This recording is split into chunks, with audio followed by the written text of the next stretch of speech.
Welcome back to WagerTalk.com. We got a special studio guest today all the way from Detroit City. Johnny Detroit, welcome on show this week with us. Glad to have you aboard. Coming in for a Christmas party. Well, I'm excited to be here. And for all the Raider fans, because out of all the videos you guys do, I'm the one who looks at all the stats and analytics, is the views from the Raider fans is crazy. I think one of the videos got like 17,000 views, and I'll tell you what, they hate you guys, dude. I have to delete most of the comments so they don't make it to YouTube, but I'm not going to lie, I sit there and chuckle with some of the stuff these guys are saying. So all you Raider fans, just I actually am going to say some positive things about the Raiders, so you can save all the jokes. Initially, they're probably like, all right, we're going to say he's bald, he's pasty, all these jokes, but you know what? I'm going to say some good things about the Raiders because I don't want to be on that list of all the crazy. They're still going to say you're bald and pasty, so they, don't worry about they it. might, some of the stuff they say about you guys.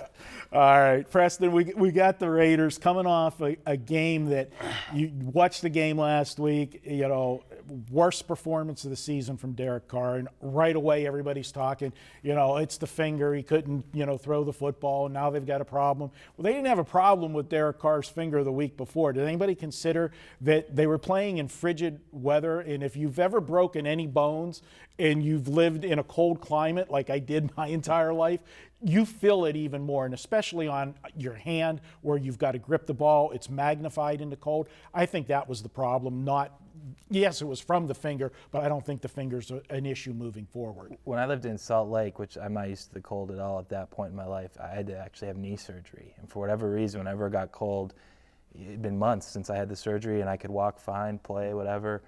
It would still hurt. It would throb. It just somehow the cold gets to it, so I'm sure it's like a weather station in your knee. You know when the cold front's coming. I knew it was there.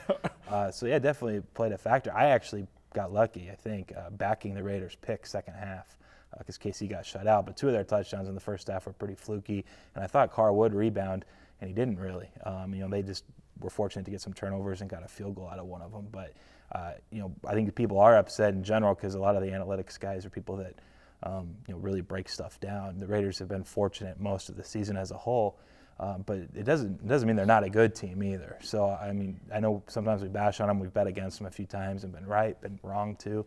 But, in this spot against San Diego, for me, I think the number's spot on. I'm not going to be touching the game, but I do expect them to rebound from, obviously that really tough spot in Kansas City when Carr's finger probably was an issue.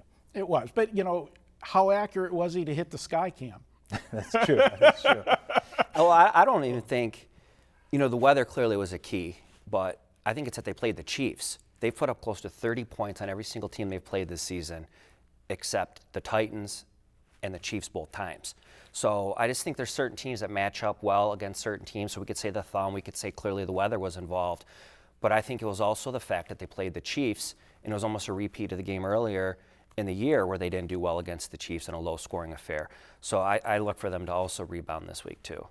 Yeah, they're playing a team this week, San Diego, that, as we mentioned in previous video, for San Diego, they're out of the playoffs. This is, their Super Bowl, playing the Raiders this week, and then I think they play the Chiefs yet too. Those are going to be the two games that they're going to show up for, try to play the role of spoiler. In Oakland and San Diego, not a lot of love between those teams to start with. Do you buy into the, rise up? San Diego self-destructed last week with Phillip Rivers, 5 turnovers. It was more their poor performance than Carolina's good performance. Yeah, last week. It was pretty uncharacteristic of them. Even the games they've been losing all year, they haven't been turning it over 5 times. I think Carolina got a safety too on top of that. So it definitely looks like they're trending that direction. I'm not sure how much of a role they can play as far as spoiler goes. I know the Raiders still want to try to win the division. That's probably not going to happen, but they're going to be in the playoffs no matter what, essentially. So it's not like this game, eliminates Oakland from the playoffs. To me, I actually don't think San Diego really has much of an extra edge personally. For me, I just back Oakland or pass. Johnny? I'm going to be a square bear. I think the Raiders rebound, and when they play well, they put up close to 30 points, but they also give up 3 to 4 touchdowns when they do. San Diego's prone to turn the ball over. I think that's going to give us a couple garbage touchdowns or good field position for the Raiders. Small lean on the Raiders. They do well as a division dog on the road historically. I think it's going to be a high-scoring game, and I'm going to be a square bear and take the over. Well, I don't think you're that square. I think there's actually value in the over this week because I think people are making an overreaction to the Carr performance last week with the finger. This is a San Diego team that they only scored 16 points last week, but again, when you give the ball up 5 times, you kill 5 drives, that's going to cut down your scoring. And this is a Raider defense that's given up 20 or more in 9 of the last 10 games, and San Diego has shown they can score points all year. I'm going to go with you. I agree with you. I think the over is the way to go in this one. I think Oakland escapes with the win. I got them winning at 30-27. So not a big endorsement for Oakland, but definitely an endorsement for the over. You say Oakland or pass. Johnny's on the over as well. And guys, hey, we made the coupon code.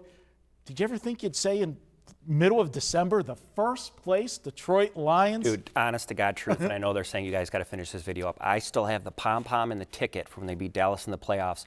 And 2 years ago with my friend Bookie Bob, we went out to Pittsburgh and saw the Lions play the Steelers. And it was, humbling would be a nice word. I would say embarrassing is the fact like there's these Super Bowl trophies and everything else. And my Lions memorabilia is a ticket and a pom-pom from a playoff win. And even last thing I'll say is I think it was like 4 or 5 weeks ago, this is how embarrassing it is to be a Lions fan. They actually had a commemorative night where they brought out the players from the playoff win. So not like a Super Bowl win, not Hall of Fame dudes.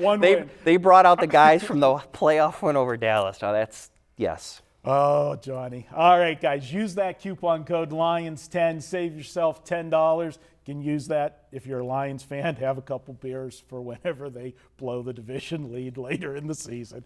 We'll be back with more here at wagertalk.com.